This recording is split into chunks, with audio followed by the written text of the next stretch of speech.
Ito yung part 2 ng ating pag-uusapan. Nasabi po natin that 2024 is the year of opportunity. Ano? At I really expect na marami kang oportunidad na makikita if you believe this. Kapag ikaw ay hindi maniniwala, wala kang makikitang opportunity. Parang yung bagong taon ay parang yung nakaraang mga taon lang. But if you believe it, I honestly believe na makakaranas ka makakakita ka ng opportunity. At ang pinakamahalaga pag nakakita ka ng opportunity is that you grab it. Those who will seize opportunities this year will be blessed.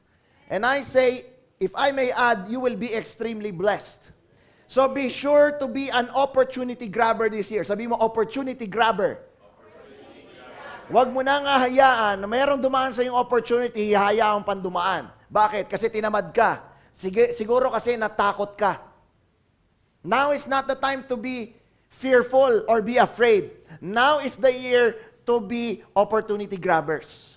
So kung ano man yan, trabaho, negosyo, promotion.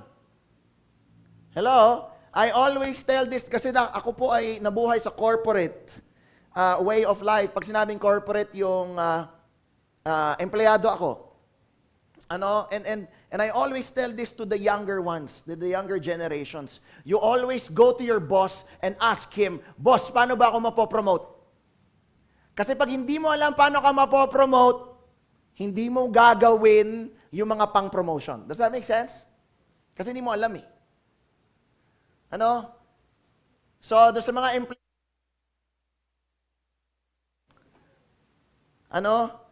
kayo ay magtanong, "Boss, paano gusto ko ma-promote this year? Paano ba ako mapopromote?" Masama ba yun? Hindi po masama yun. I'm telling you this.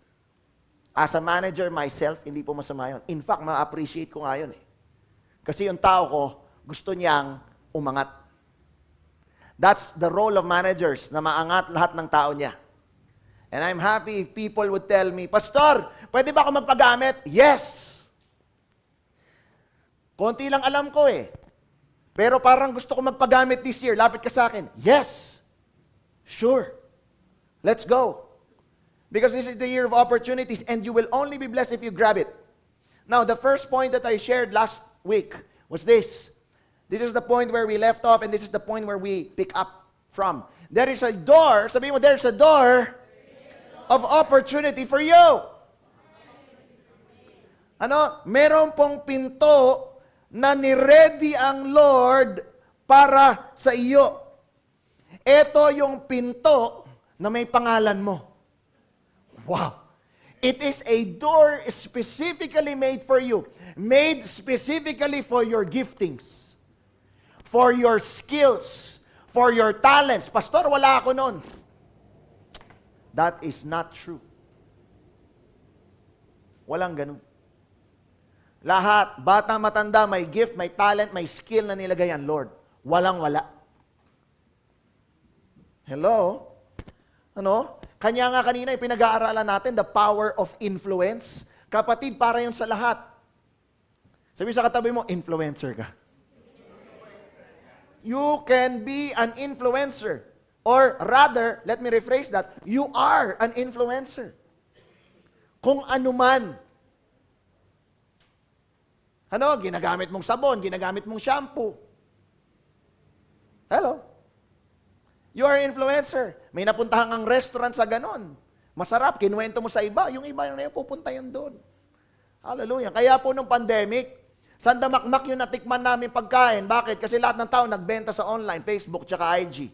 Kaka-scroll ko, ay, order tayo nito, ito kakainin natin bukas. The next, bukas, okay, eto na ang kakainin natin bukas. So, ang dami ko natikman. Kahit ano, ulam, dessert, cookies, inumin, lahat. Dahil sobrang dami yung nagbenta online. At na-impluwensyahan ako. Hello? Kasi sa bahay, nung pandemic, dahil sunod-sunod yung meeting, wala rin magluto. So, order na lang talaga. Hallelujah. Praise God. There is only one door. And that door is Jesus. Amen? Yun yung sinabi niya. In fact, sa Revelation 19, I just wanted to share this. There is only one door, and that door is Jesus, and that door is the door of faith. Kaya we enter into the kingdom of God by having faith in Jesus. Kasi siya yung pinto. Does that make sense? Ang kailangan mo lang talaga pumasok dun sa pinto. At sabi sa Revelation 19:11, pakibasa, 1, 2, 3, fire. Then I saw,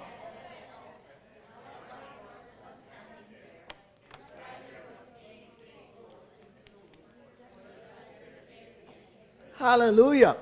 Jesus is the door, and that door is faith. And the name of that door, that is Jesus, is faithful. Hello? Pagbalik ng Panginoon, nakasakay siya sa kabayo. Sa puting kabayo. Pastor, totoo ba yun? Ano yan? White Castle? Hindi. Ibang nakasakay doon sa White Castle eh. Ito si Lord. Ano? A white horse was standing there. Its rider was named Faithful and True. Si Jesus po yan. Yan yung ngalan niya. Faithful, True. Dahil pangalan ng Lord. Tama? Kasama yan. And He judges fairly and wages a righteous war. Hallelujah. Praise God. I pray that you will see heaven open this year. Sabi dyan, no? Then I saw heaven open. Have you ever seen heaven open? I pray that this year we will see heaven open.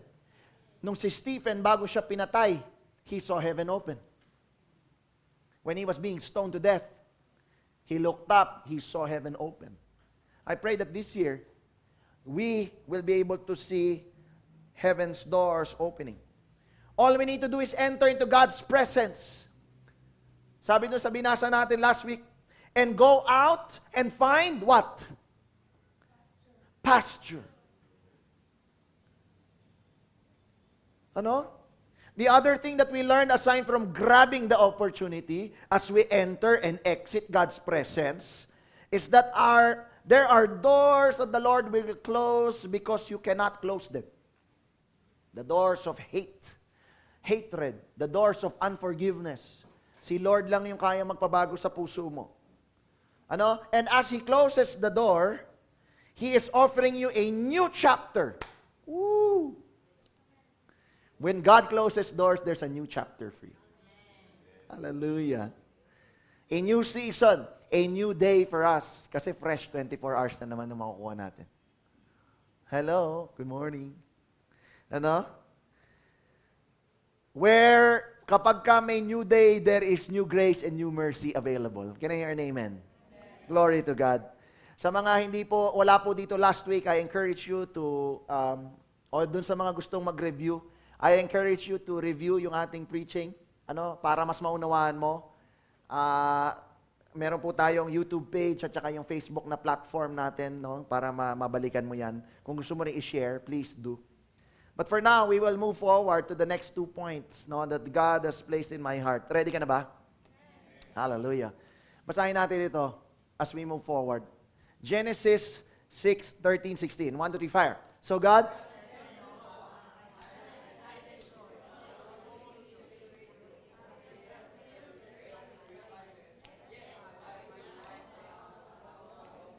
Hallelujah. Sirahin daw ng Lord all the living creature kasi violente ito. Abusado ito.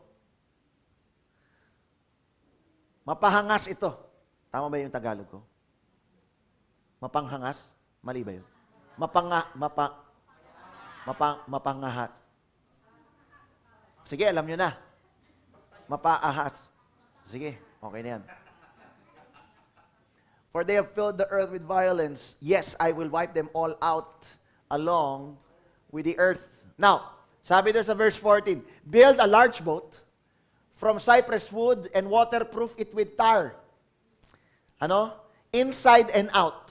Then, construct decks and stalls throughout its interior. Make the boat 450 feet long, 75 feet wide, and 45 feet high. Hallelujah. Thank you po, Lord Jesus. Now, in verse 16, leave an 18-inch opening below the roof all the way around the boat. Put the door on the side and build 3 decks inside the boat, lower, middle, and upper. Hallelujah. Ngayong 2024, hindi lang pinto ang inilagay ng Lord dun sa arko para sa atin. O pinto ang pinapakita ng Lord sa atin for opportunity. There is also this. An 18-inch opening below the roof all the way around the boat. Listen, when I saw this the first time, when I was studying this for the message, hindi maalis sa aking mata yung 18. Why? 18 years old na tayo. I really believe this is for us. And because this is for us, sabi mo, this is for me. I want you to know that there is an opening all the way around for you this year. If you will believe. So number 2 na gusto kong i-share sa iyo, there is a window of opportunity for you ngayon 2024. Noong una may pinto. Ngayon, bintana. Yung 18-inch opening sa ilalim ng bubong ng Noah's Ark ay bintana. It is a window. In the ark, there was only one door. Sabihin mo, one door. Dito po sa binasa natin sa verse 16, there is only one window sa buong arko. The only difference is, nag-iisa lang yung bintana, but it goes all around the boat. And I hope that you will receive this. Sabi mo, all the way. All the way around the boat. Hallelujah. Ano po? There is a window of, listen church, there is a window of opportunity all the way around us. I want you to look around. There is a window of opportunity all around us.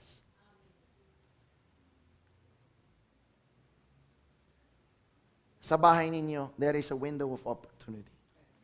Sa trabaho ninyo, there is a window of opportunity. Sa church, there is a window of opportunity that is all around ngayong 2024. As long as you stay in God's roof, sa poder ng Diyos, sa kingdom ng Lord, sa righteousness ng Lord, yung bintana na yan, 360 degrees, babalutan ka, 365 days, 24/7, para sa buong taon. Can I hear an amen? Hindi lang pinto binigay, pati bintana. Hallelujah. Listen, we associated the door, sabi ng salita ng Diyos, sabi ni Jesus, I am the door, I am the gate. In-associate natin yung door na yon sa faith. Tama?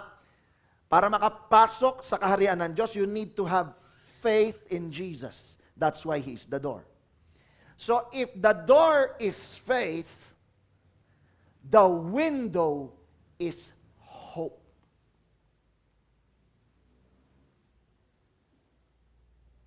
No? Kaya yung placement ng window, wala sa baba, wala sa gitna, nasa taas. Listen, when you have hope, when you are hopeful, naturally, ang tendency natin is to look up. Tama ba? Pag nangangarap ka, nakayuko ba? Pag nangangarap, usually nakatingin sa taas, nakatingin sa kalangitan, nakatingin sa kawalan ang tawag ng tao. Nakatingin sa kawalan. But you're looking up. Why? Because hope, ang natural physical tendency natin for hope, ang expression, ang physical expression ng tao for hope is to look up. Kaya yung bintana nilagay sa baba lang ng bubong. 18 inches. Siguro mga ganito lang yun. Ito yung bubong, ito bintana na pababa. Does that make sense? Ano? Hallelujah. No? Listen, in Psalm 121, 1-2, we're talking about hope here, looking up.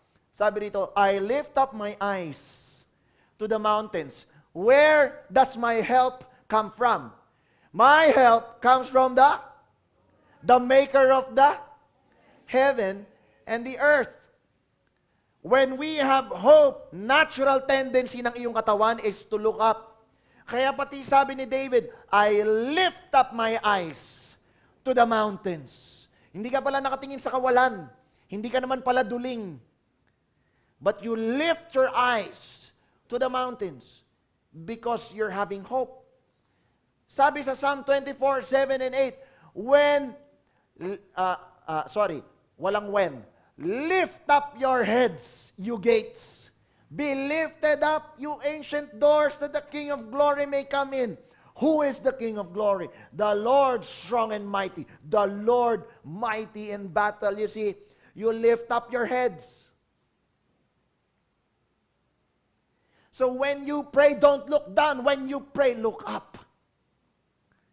Because that means you're expressing hope in your body. You look up. Ano?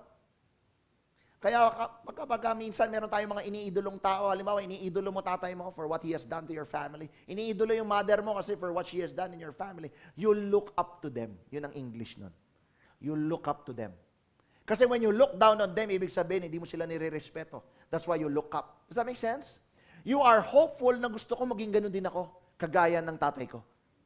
Gusto ko maging ganun din ako, kagaya ng nanay ko. Does that make sense? Ano? And I pray, dito po sa bagong season natin, when we look up, ang dapat sinasabi natin, gusto ko maging kamukha mo ako, Jesus. Okay yung tatay mo, okay nanay mo, okay yun. Pero tao din sila. Nagkakamali din sila. Marami din silang maling desisyon. Kaya sila naging kung sino sila because of all the other mistakes that they have done. That they have committed, na natuto sila. Does that make sense? Si Jesus, when we fix our eyes on Him, hindi siya nagkamali kahit isang beses. So when we pray, look up. Sabi ni Jesus sa John 4:35, do you not say, there are still 4 months, and then comes the harvest?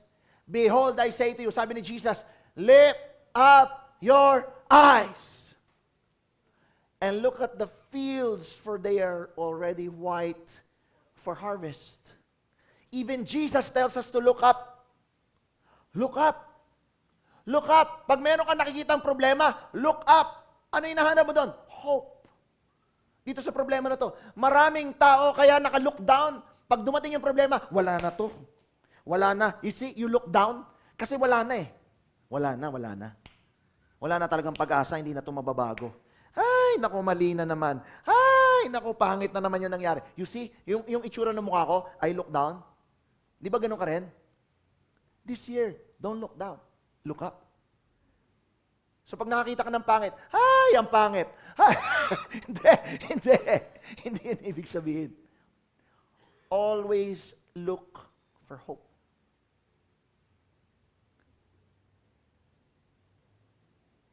When you are in a tight spot, look up. Susunod yung mga tulog, hindi na nakaganon. Ganon na matulog. Kasi laging naka-look up. But when you are in a tight spot, church, look up. Si Jesus is the hope of our salvation. Amen? At nakaupo po siya sa kanan ng kanyang tatay. Kaya kapag tayo ay humingi sa Diyos, in Jesus' name, alam mo ba si Jesus, lilingon lang dun sa kanyang ama. Hello? Sabi niya, Dad, si Jefferson may hinihingi. Kasi tinawag mo pangalan ni Jesus. Si Jesus, lilingon lang. Jesus is seated at the right hand of the Father. So, ibig sabihin, yung Father nasa kaliwa niya. Tama? So titingin lang siya, Dad, si Jeff, may hingi. Hiningi sa pangalan ko. Dad, si Dance, may hiningi. Hiningi sa pangalan ko. Lumilingon lang siya. Hindi siya kagaya ni Esther. Si Esther, humahanap ng timing para makapasok sa presensya ng Diyos. Tama? Ay, sa presensya ng hari. But si Lord, because He's already inside, He's already there, katabi niya tatay niya, lilingon lang siya. Hello? Jesus has direct access to the Father. Kaya sabi niya, enter the door. Dumaan ka through me, not by works. Hindi dahil nagbigay ka ng offering. Hindi dahil kumain ka ng communion. Does that make sense? Hindi dahil pumunta ka ng church. Hindi dahil nag-prayer meeting ka. So, pastor, hindi na kami attend nung lahat na yun. Hindi yun ang ibig sabihin. Ang sinasabi natin, the only way to the Father is through the Son. If you've seen the Son, then you've seen the Father. Sabi ni Jesus sa mga disciples niya. Hello? Ano? Kaya Jesus is the only way. Hallelujah. Meron ka bang kailangan ilapit sa Ama? Meron ka bang kailangan ipaareglo sa tatay natin? Hello? Stay sa poder ng Diyos. Don't ever come out. Pag nandun po tayo sa poder ng Diyos, ang dali bulungan ni Jesus yung tatay niya. Hello?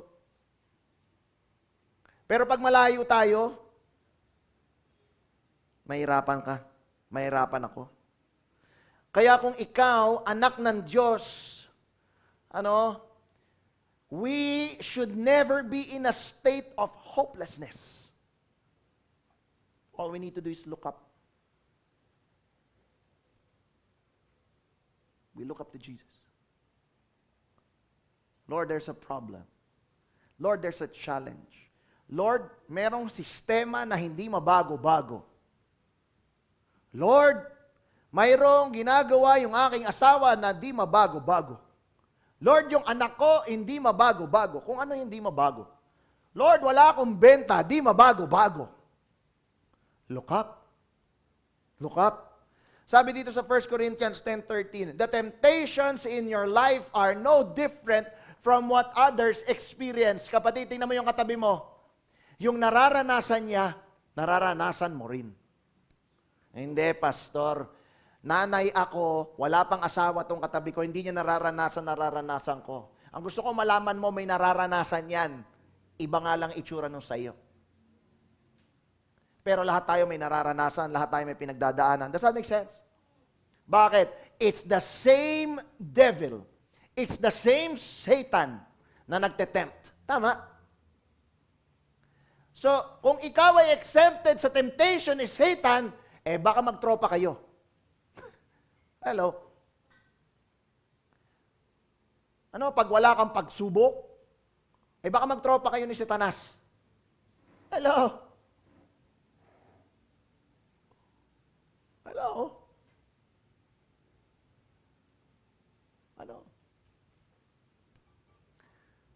And God is faithful. Sabi mo, faithful. Pangalan niya yun eh.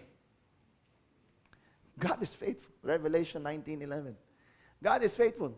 He will not allow the temptation to be more than you can stand. More than you can bear. Hindi ka niya bibigyan ng hindi mo kakayanin. Kaya wala dapat Kristiyano na naiisip ang suicide. Wala. When a person is suicidal, ibig sabihin na wala na siya ng pag-asa. He always look down. Does that make sense? Ang isang Kristiyano, hindi pwedeng hopeless. Kasi there's always hope. Kaya walang Kristiyano dapat na suicidal. Ang isang Kristiyanong suicidal, kapatid,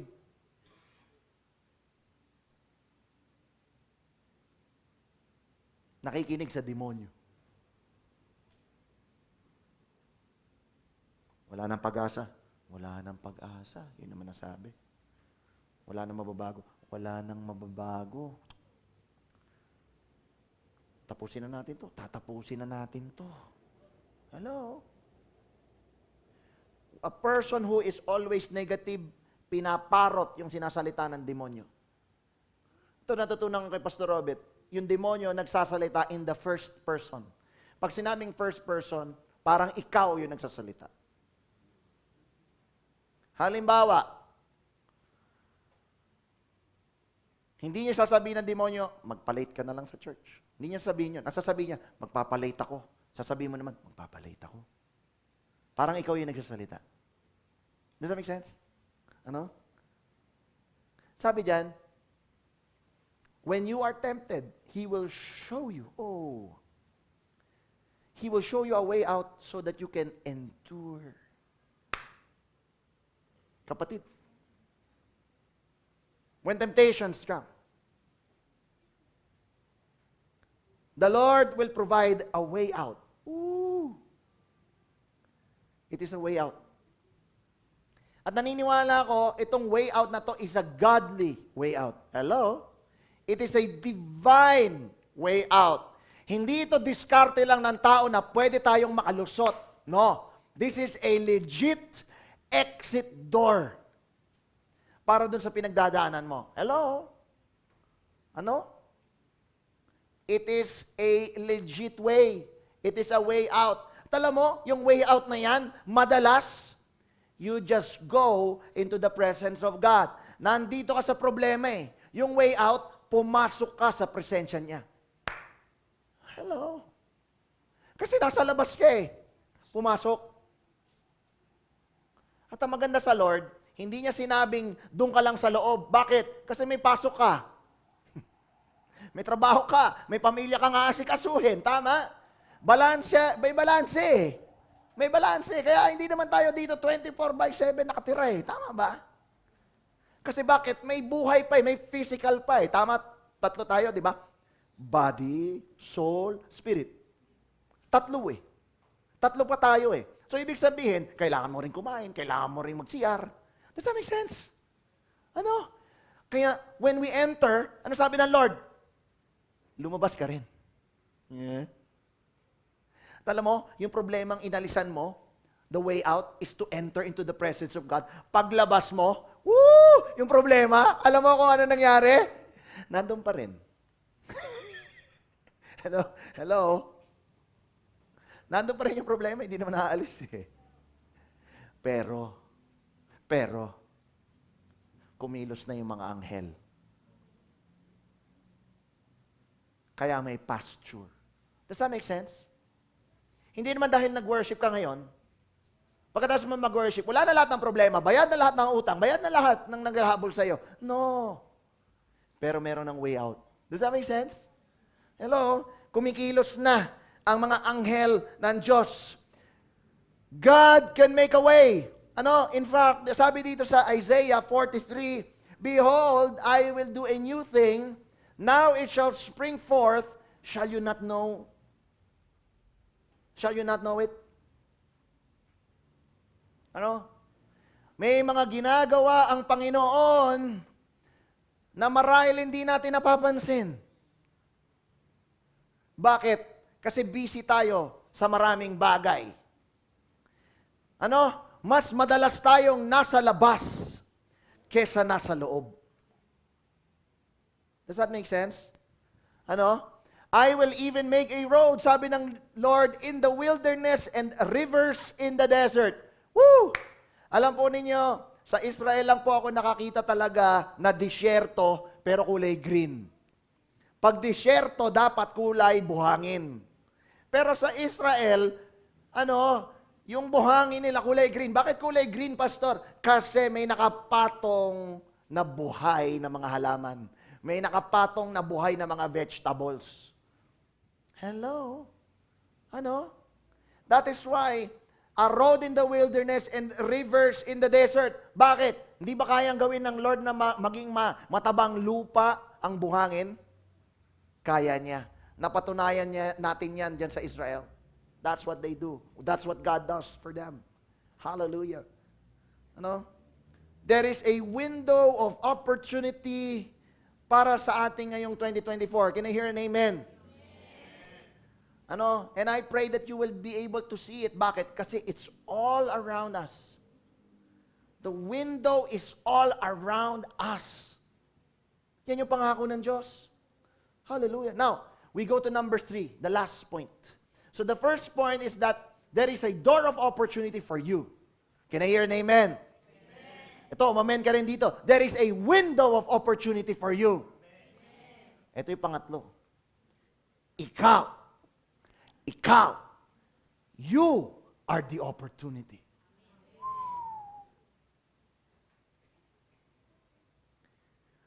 Yung unang dalawa, sinasabi sa iyo ng Lord, merong pinto para sa iyo. Pangalawa, merong bintana na para sa iyo. Yung pangatlo, ito sinasabi ng Lord sa atin, ikaw mismo yung pagkakataon. Wow. Look at this. Genesis 6:17. Look, I am about to cover the earth with a flood that will destroy every living thing that breathes. Everything on earth will die. But I will confirm my covenant with you. So enter the boat, you and your wife and your sons and their wives. Ano? Ilan yung anak ni Noah? 3. Ayun. So meron din 3 asawa, yung 3 na yon.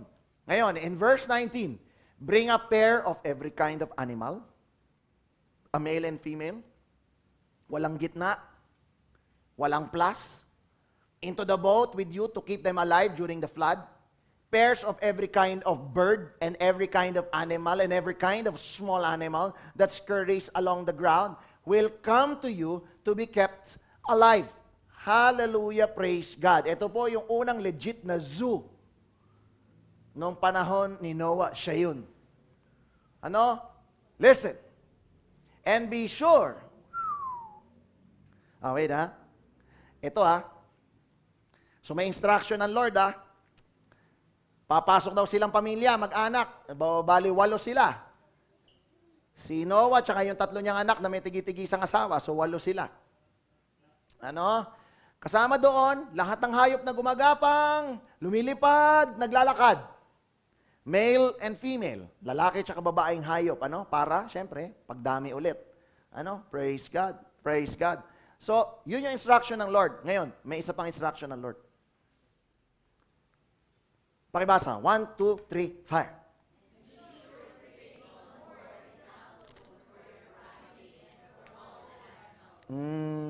I pray that you will see this. Maging sigurado ka. Ano sigurado? Sabi mo, be sure. Be sure na sa pagsakay ninyo, merong pagkain para sa iyo, pamilya mo, at lahat ng hayop na dala ninyo. Wow. I never noticed this before, but I noticed this now. Hindi lang pala sila pinapasok doon. Ang sinabi ron, magdala kayo ng baon. Breakfast, lunch, dinner, merienda. Para sa buong pamilya, a family of 8. 8 packs. Tapos, yung buong hayop na nandun. Enough food for your family and for all the animals. Hallelujah. Praise God. Imagine, gaano kaya karami yung pagkain na dala nila?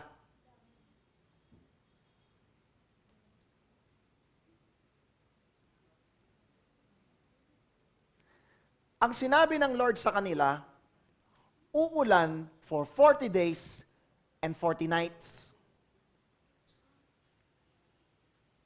Listen, uulan for 40 days and 40 nights. Hindi sinabi ng Lord kung kailan mawawala yung tubig. Does that make sense? Ibig sabihin, walang mall na pwedeng puntahan. Walang sari-sari store na pwedeng puntahan pag nagkulang ka. Wala eh. Bakit? May baha eh. Tapos sabi, be sure to take on board enough. Pero hindi nila alam kung kailan bababa yung tubig. Alam mo ba kung kailan bumaba yung tubig? Any guess? Actually, nabasa natin yun na last week. Anybody? Kaya lang kailangan mo i-add. Alam niyo po ba gaano katagal yung tubig, yung baha? Naalala ko nung Undoy, doon po nakalilipat lang namin, no, nabili po namin yung property na yon sa kabutihan ng Diyos. March, birthday ko kasi yun eh. March 29, 2009. Pinaayos namin siya. Tapos sabi namin, Lord, pag anniversary namin, doon na kami lilipat ha. Okay, so July anniversary namin. So from March, April, May, June. Hinabol ng July, pumasok na kami doon. 2009. July, August, September, Ondoy. So we were there for 2 months and then Ondoy. Ang ganda po nung nangyari sa amin sa Pasig. I can still remember, may pa po noon, Saturday po yon, September 27, merong Dawn Watch dito po sa STK. So kami po mag-asawa, pumunta ng Dawn Watch, iniwan namin si Zaza, tsaka si Emmy, sa mga nakakaalala sa inyo, si Emmy. So sila lang yun nandun, kasi yung Dawn Watch ay alas 6, so maalis kami 5:30. O 5. Kasi bago pa nun, bago yung Dawn Watch, so excited pa kami maging on time. Parang ganun nung panahon na yun. So maaga pa kami umalis, mga 5:15, ganyan, para maaga sa church bago mag-6. Hallelujah. And then, ang lakas-lakas ng ulan. And then we tried going back. Ang lakas na ng ulan, baha dun sa Gilmore. Lakas ng tubig doon. So, ikot kami, ikot. Hanggang sabi ko, sige, pumunta tayo sa Tiendesitas. So, praise God, hindi kami pumarada doon sa ilalim ng SM. Hypermarket sa may Tiendesitas. Kasi lubog dun eh. So, nandun kami sa Tiendesitas mismo, yung open parking. And we were looking. And then naglakad kami hanggang Rosario, baha. Andun na yung mga nagtatrike, yung mga may bangka, yung may mga platform para tawiran. Hallelujah. Hindi kami makauwi. Nag-decide ako, wag na tayong umuwi. Pinapaki namin si Zaza doon sa aming neighbor kasi may second floor sila. Para may kasama sila, rather. So, doon namin inihabilin, kinakausap namin.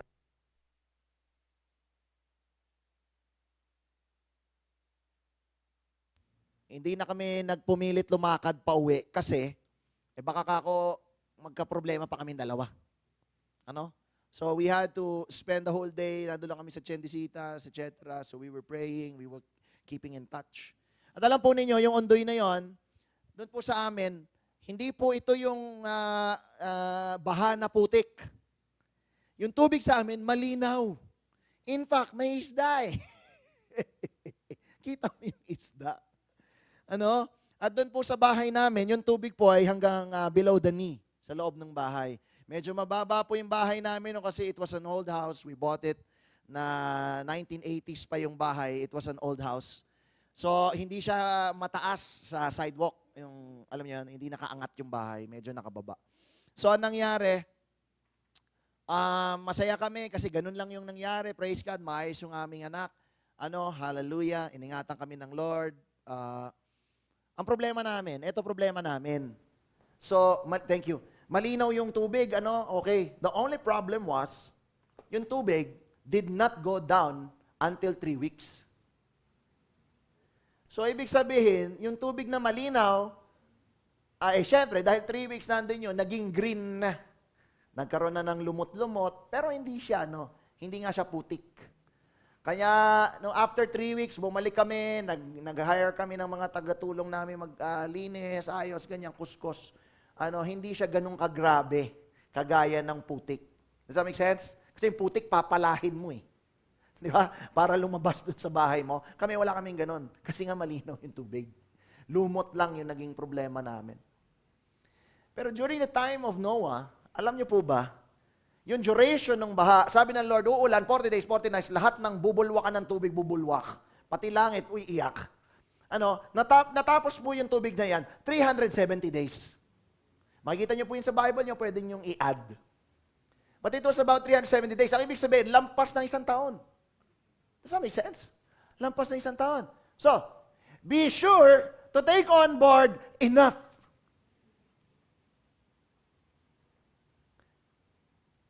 So I truly believe, hindi na-expect ni Noah, ganun katagal pala yung luhupa yung baha.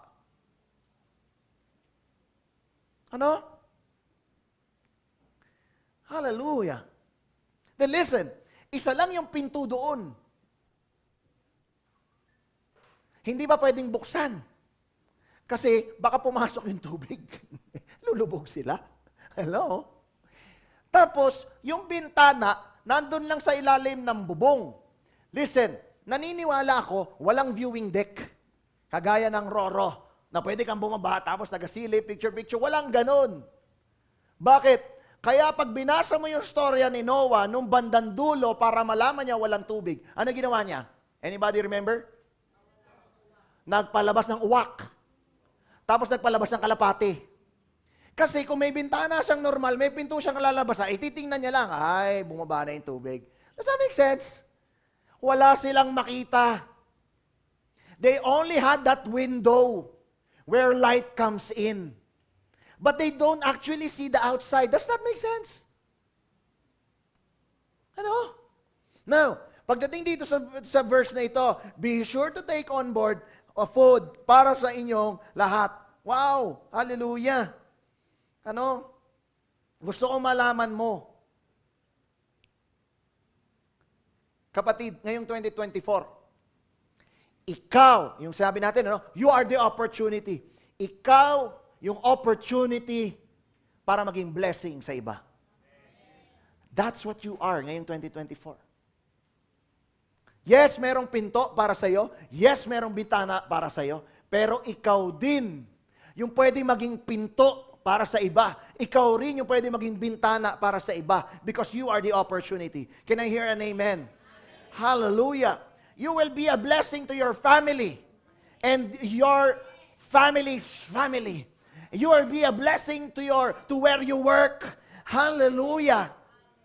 You will be a blessing to your school. Woo! Ito yung opportunity para sa atin.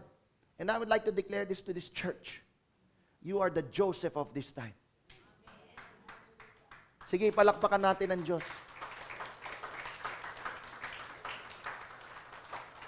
And I'm hoping that we can have a series on the life of Joseph because Joseph's anointing is to be the opportunity in a very difficult time. He was in a time of famine. Very difficult time. Panahon ng taggutom. Panahon ng tagtuyot.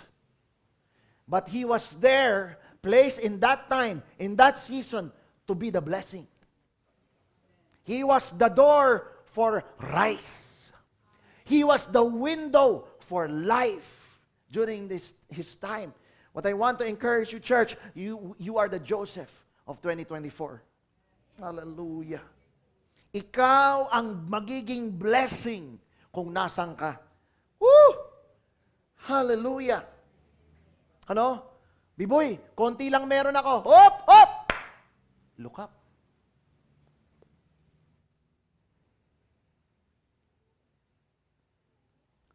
Sabi dito, be sure to take on board enough.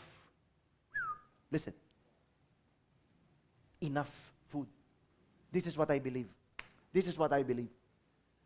Nobody, dun sa 8 na yon, knew gaano katagal yung baha. Nobody knew. Nobody knew. Nobody expected that it will be 1 year. Parang yung undoy lang sa amin, hindi ko na-expect 3 weeks bababa yung tubig. Ang saya ko, ang baba ng tubig sa amin. Pwede ko na-expect 3 weeks. Ano? So I believe, yung enough dito, nag-prepare lang si Noah, siguro good for 2 months. Hello? Think with me, think with me. Sabi ng Lord, 40 days, 40 nights uulan. 40 days, 40 nights uulan. Siguro nag-prepare siya ng food for 60 days. Hello? O kaya siguro nag-prepare siya for 90 days. Ano? To him, para sa kanya, at that point, okay na to. This is enough. Kasi hindi niya alam 1 year eh. Tama. To him, 60 days of preparation, 90 days of preparation, it was enough.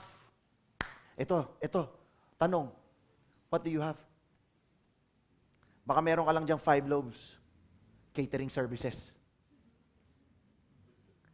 Baka meron kang 5 loaves. O baka 2 fish lang. But listen, it's enough. It is enough to feed 5,000. Hello? Ano meron ka? I'm telling you, it's enough. It's enough. Ito lagi ko sinasabi, huwag kang maghahanap ng wala. Hello? Huwag mong hanapin yung wala. What you have is enough. Pastor, gusto kong magnegosyo, kaya lang wala akong pang-invest. Ano meron ka?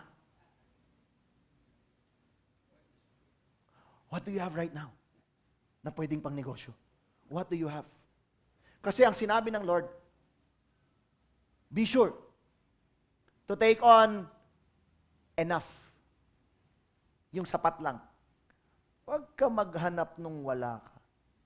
What you have is enough. Listen. God is not interested in how much or how less you have. He is not interested gaano kalaki ipon mo sa bangko. Hindi siya interesado kung ano posisyon mo sa trabaho mo. Hindi siya interesado kung anong IQ level meron ka. Hindi siya interesado. Because, listen, because, whatever you have, sabi mo, whatever you are willing to give or willing to let go, God can extend it beyond what it is. Can I hear an amen? Hallelujah. Hindi mahalaga sa Diyos gaano karami meron ka o gaano kakonti meron ka. Ang mahalaga sa Diyos, gusto mo yung paggamit sa Kanya. At alam mo, lahat ng kukulungan nung sinasabi mong meron ka, siya ang kaya-kaya magpuno, siksik, liglig, at nag-uumapaw. Can I hear an amen? Come on, let's give the Lord the best clap of praise. Woo! Ngayong 2024, wag mo ibubuka yung bibig mo sa wala.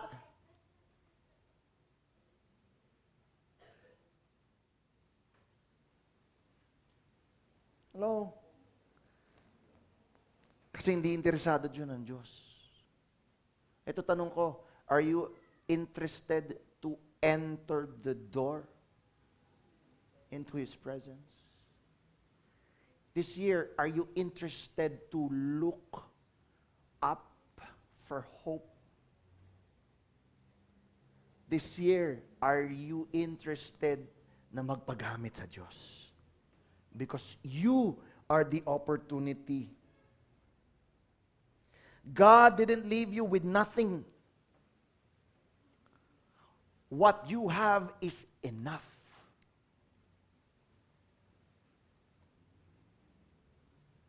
Ang tanong, what are you going to do with it? Malapit na ako matapos. And I'm excited to release the word. In Genesis 7:17, sabi diyan, for 40 days, the floodwaters grew deeper, covering the ground and lifting the boat high above the earth. As the waters rose higher and higher above the ground, the boat floated safely on the surface. Wow, I love it. Ooh, sa gitna ng dilubyo, there was safety. Sabi diyan, finally, the water covered even the highest mountains on the earth, rising more than 22 feet above the highest peaks. So at that time, yung pinakamataas na lugar, plus 22 feet pa. Wow! Ano? Ganong katindi yung tubig, dagat. All the living things on earth died. Lahat ng naiwan, lahat ng wala dun sa arko, they all died. Birds, domestic animals, wild animals, small animals that scurry along the ground, and all the people, pati tao, mga kamag-anak nila. Kilala nila yung kamag-anak nila eh. Ano? Everything that breathed and lived on dry land died. Except for them na 8 pamilya at lahat ng hayop na dala nila sa loob ng arko. Now, 23. God wiped out every living thing on the earth, people, livestock, small animals that scurry along the ground, and the birds of the sky. Paulit, no? Talagang pinapaalalahanan tayo ng Lord eh. May kapahamakan eh. Pag wala tayo sa Kanya. Kaya paulit-ulit to eh. All were destroyed. The only people who survived, listen, the only people who survived were Noah and those with him in the boat. Hallelujah. 8 tao at lahat ng hayop na nandun sa loob ng arko, yun lang yung nasave. Yun lang yung buhay. Listen, if the door represents faith, the window represents hope, The Ark of Noah represents what? Love. Faith, hope, and love na naman, Pastor. Oo nga eh. Bakit? Kasi these three will remain. They will always remain. Regardless of season. Faith, hope, love will remain. Kaya itong arko na to speaks of the love of God doon sa mga pinipili to stay in His kingdom, to stay in His righteousness. There is safety. Hello? Noah chose righteousness. His household, including all the animals, because of him. Because he chose righteousness. Because of him, lahat ng pamilya niya, immediate family, at saka lahat ng hype nasa kanya, na-save. Have you ever noticed? Makinig ka, nabe-bless yung lugar kung nasan ka. Have you ever experienced? Have you ever noticed? Isang tindahan na walang tao, pumasok ka, nagtingin-tingin ka lang, maya-maya dumadami na yung tao. Isang parking lot, ang luwag, pagdating mo, parang bigla na lang dumarating yung mga kotse.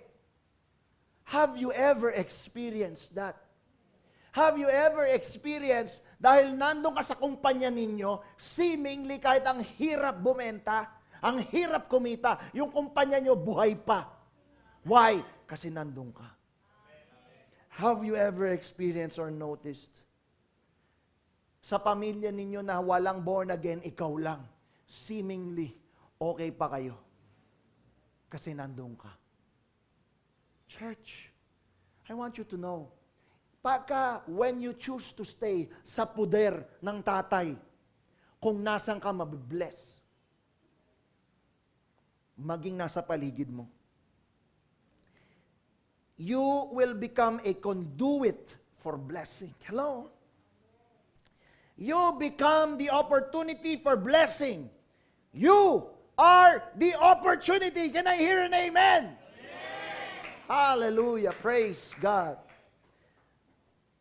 Lutz, samahan mo lang ako. May share ako, I think, final verse ko na yata ito. Almost. In Acts 16:31-32, they replied, "Believe in the Lord Jesus and you will be saved, along with everyone in your household." Hallelujah. Lahat ng nananampalataya at nagtitiwala sa Lord, magsabi ng amen. Pangawakan mo to. Kung kumilala ka sa Diyos, sumusunod ka sa Kanya, His kingdom, His righteousness, kapatid, pati pamilya mo masasave. Hello? Lahat ng workers ng church na ito, dahil worker ka dito, maniwala ka. Pamilya mo na hindi pa nakakakilala, ngayon, makakakilala sa Diyos. Can I hear an amen? You are the opportunity. You are the blessing. If you remain in God hanggang sa huli, you and your household will be saved. Yan ang sinabi ng Diyos. No? Meron lang tayong kailangan gawin. Verse 32. Pakibasa. 1, 2, 3, fire.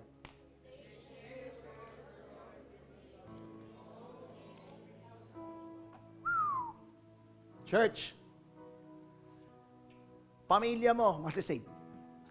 You, your household will be saved. Mga kapitbahay nyo, masisave. Mga kaopisina mo, masisave. Meron lang tayong kailangan gawin. Verse 32. And they shared the word of the Lord. Nag-share eh. Huwag mo lang silang titigan. Huwag ka lang makijoin kapag may happening o party. Share the word of God. Share it. Sabi mo, share. Ano? Sharing is caring. Caring is loving. Tignan mo to. 2 Peter 2:5, na-mention si Abraham. Si Noah. May special mention siya. Sabi rito, and did not spare the ancient world. Si Lord, He did not spare the ancient world. But saved Noah, one of 8 people, dahil 8 silang pamilya. A preacher of righteousness, bringing in the flood on the world of the ungodly. Alam mo ba, si Noah was the first evangelist. He kept on preaching. He kept on sharing God's word. Noah, ano ba ginagawa mo dyan? Eto, gumagawa ako ng arko, magkakaroon kasi ng baha. Baha, baliw! Baha, baliw! Baha, baliw! Siguro yung tawag sa kanya. Paano magkakaroon ng baha dito sa atin? Wala nga tubig na malapit sa atin. 10 years later, nasa na yung baha? Darating. Kaya kailangan mag-repent na tayo. 10 years later. 20 years later, ginagawa pa rin niya. Lipat dito, iusog dito, usog dito. Noah, 20 years na nakalipas, wala pa rin baha. Baliw, baha, baliw, baha, baliw. Inabot niya Sa namakmak na pangungutya, because he was sharing. He was caring. He was loving. Kaya nabanggit siya dito, he was a preacher of righteousness. Hello?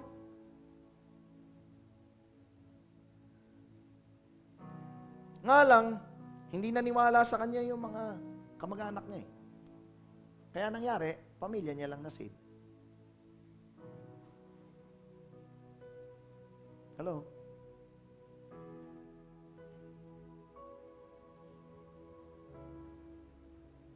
And this is very key. In a world that is corrupt, we must muster our courage to share the gospel. At ito ang hamon natin ngayong 2024. Tayo. Sabi mo sa katabi mo, ikaw. Share the word. You are the opportunity. Now listen.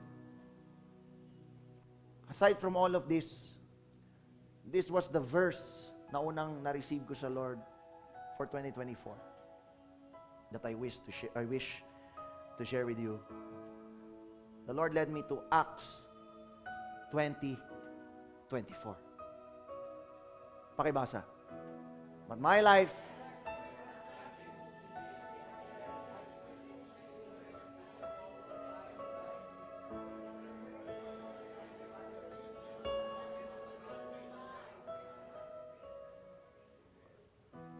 Di ko alam kung kailangan pang ipaliwanag ito sa iyo. But I believe this is plain as day. This is clear as day. Ito pinapagawa sa atin ngayon, 2024. Binigyan tayo ng assignment ng Diyos dito sa 7-Eleven, Aurora Boulevard, Quezon City, Barangay Mariana. We have been assigned a work. Hindi trabaho, but this is purpose. Sabi mo, purpose. Work is related to purpose. Siguro pag-usapan natin yan in a different time. But work is purpose. When you read in the Bible, work, it means purpose. Yun yung calling. That's what the Lord wants you to do. Yung trabaho natin, sure, nakakapagdala yan ng pagkain sa lamesa. But that is not work. Hello? So pag-usapan natin in a different time. But there is an assignment for us. And I hope that you actually see this. The verse ngayong 2024 is Acts 20:24. At yung assignment daw natin is to what? Of telling others. That is the work. Ano yung work? Telling others the good news. The gospel about the wonderful grace of God. Yung naranasan mo nung 2023, yung pinto na bubukas sa'yo ngayon, yung bintana na bubukas sa'yo ngayon, ikaw yung oportunidad to tell others the good news, the gospel, the grace of God, the mercies of God, the love of God, the blessing of God, the healing of God. Hallelujah! You are the opportunity. Woo! Hallelujah. Let's be bold for the Lord ngayong 2024.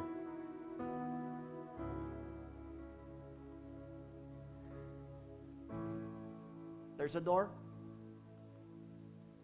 There's a window. And don't look at anybody else. You are the opportunity. What you have, what you know, na Bible verse, di isa lang, is enough. It's enough. It's enough. Hallelujah. This year is the time of reset. Kasi nag-24 hours na. It's a new day. Jags go. 2024 is a year of opportunities that we must be able to seize, to conquer. This time next year, we'll be victorious. Hallelujah. If you believe it, stand on your feet. Wow, hallelujah, praise God. And as you stand, just look up. Don't look down on what you have. What you have is enough. Lahat ng kulang nasa taas, nasa Lord. Whatever it is. Wow, hallelujah. Thank you po, Lord. It's time to be bold for God.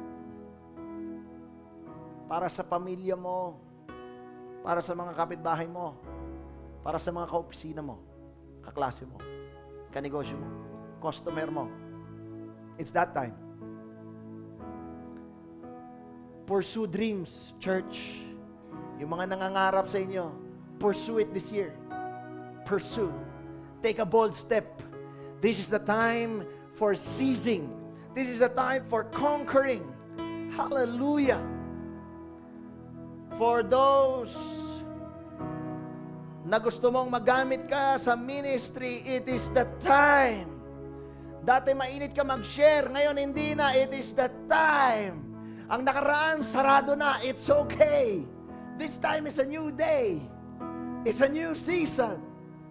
It's time to pursue God's work, God's purpose sa ating buhay. In Jesus' name. Hallelujah. Praise God. Thank you po, Lord. Hands down. Meron ba dito gusto mong magpagamit sa Diyos ngayong taon na ito? Just lift your hands. Yung mga gusto magpagamit sa Diyos. Yung wala kang ministry, tapos gusto mong paggamit, o baka nasa ministry ka, pero gusto mong may iba pang gawin sa Diyos. I want you to lift your hand. I want to give you this opportunity. I want to give you this opportunity today na magamit ka ng Diyos because you are the opportunity. Everybody, just close your eyes. Just close your eyes. Don't look around. Just close your eyes. Anybody gusto magpagamit, taas kamay. Mataas. Okay. Lord, snapshot. Lord, snapshot. Ito yung mga tao, Lord God, na sa simula ng taon, sabi nila, ako yung opportunity. Ako magbubukas ng pinto para sa iyo, O Diyos. Ako, Lord God, yung magiging bintana, Panginoon, for hope. I will not bear bad news or negativity. Pero ako yon, I will bring hope. For you have Jesus. Ikaw na nakataas kamay, you have Jesus in your heart. You can be that window, you can be that door. And you are the opportunity for other people to be a blessing to them, regardless of your capacity. Oh Lord, I pray, Lord God, ito mga kamay na ito, Lord God, will be the Josephs of this time. Lord God, we will be able to provide. We will be the head and we will not be the tail. Lord, we will have the boldness to just step in and move forward, Panginoon, regardless of where we are or what we are or who we are, because we know that who we are is that we are your children. Thank you po, Lord. Thank you for the hands. Baba mo na. Ngayon hawakan mo puso mo. Just hold your heart today. Hallelujah. O Diyos, ito pong puso na ito, maririnig yung tibok ng puso. Sa dami na pwedeng humindi,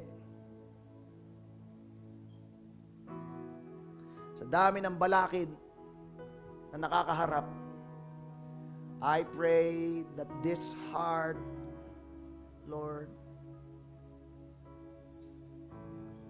will find the courage to move on.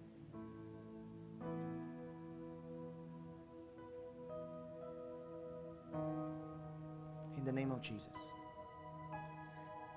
Kung saan ka namin tinanggap dito sa puso, galing sa puso, we will share the gospel. Wow. From puso to nguso, Lord. From puso to kamay. From puso sa paa. From puso sa isip. May we radiate you, Lord God, kung saan man kami, in the name of Jesus. I declare boldness ngayon 2024 sa bawat isa. We will be able to reap a harvest, not for the glory of the church, but for your glory and glory alone, in the name of Jesus. Thank you po, Lord. Thank you po, Lord. Thank you po, Lord. Thank you po, Lord. I want you to do something for me today. Lumapit ka sa upuan na blanco. Umanap ka sa isang upuan na blanco dyan. Sa malapit na lang sa'yo, huwag ka na masyado lumayo. Umanap ka ng upuan na blanco, huwag ka na lumayo. I want you to lay your hand there. And I want you to pray na gagamitin ka ng Lord para magkaroon ng kaluluwang may katawan na uupo dyan sa upuan na yan. Come on. Just pray. Pray. Pray. Yung upuan na yan, kung saan man yan, yung blankong upuan na yan, hindi mananatiling blanco yan ngayong 2024. Hindi. In the name of Jesus. Come on, open your mouth. Hallelujah. Thank you po, Lord. Yes. Lord, I declare the harvest of souls ngayong 2024, that huge harvest, that end-time harvest, Lord God, na para dito sa Jugsco QC, dito po sa 7-Eleven, Aurora Boulevard. I am praying, Lord God, for sons of peace, daughters of peace, in the name of Jesus. Lord God, na makakasilimuhan namin dito sa kalye, sa harap namin, sa likod namin, sa gilid namin, in the name of Jesus. Lord God, the door of the church will be open for souls to come in. In the name of Jesus, these windows, Panginoon, these windows will be shining your light, Lord God, dito po sa Quezon City. Oh, and we believe it. In the name of Jesus. Hallelujah. Thank you po, Lord. Now, everybody stop. I want you to close your eyes. And the first person you see na hindi pa nakakilala sa Diyos, kaibigan mo, kamag-anak mo, I don't know who that is. As you close your eyes, kung sino man yung una mo makita, pray for salvation. Pray na mabigyan ng pagkakataon na makilala niya ang Panginoon. Whether ikaw yon o ibang tao, TV, radyo, it doesn't matter. Pray for that person right now. Oh, hallelujah. Oh, hallelujah. Oh, hallelujah. Thank you po, Lord. Oh, hallelujah. Glory to Jesus. Glory to Jesus. Thank you po, Lord. Thank you po, Lord. Thank you po, Lord. Napag-pray mo na? Napag-pray mo na? Alright, Lord, we have prayed. We have reached out. I pray. Whether kami yung gamitin mo o hindi, I pray, Lord God, for salvation for that person. We speak your love, Panginoon. We have faith, we have hope, and we have love. And we want to extend that love, Lord God, doon po sa tao na yun. I pray na makakilala siya sa iyo para maranasan din niya yung nararanasan namin. Yung available para sa amin, yun din yung kanyang makuha, Lord God, pagkat ikaw ay mabuti. At ikaw ay hindi nauubusan. Maraming salamat. Pinupuri ka namin, O Diyos, sa araw po na ito. Mamumuhay kami ng tagumpay ngayong 2024. Panginoon, dala-dala yung bagong pag-asa na nanggagaling po sa iyo. Salamat po! In Jesus' name, everyone say Amen! Woo! Hallelujah! Thank you po, Lord. Thank you po, Lord. Hallelujah.